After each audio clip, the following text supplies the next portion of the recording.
savol. Dangasa qanday qilib pul topdi? Dangasa xo'jayini oldiga borib. Yo'q. Qanday pul topdi u?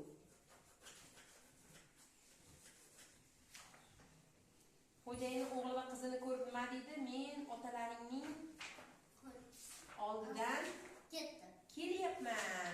Nima deb aytvordi deydi. Aslida u odam o'lgan bo'ladi. Qani o'sha savolga to'liq javob berish, shu savol, shu javobing to'liq bo'lmay qoldi.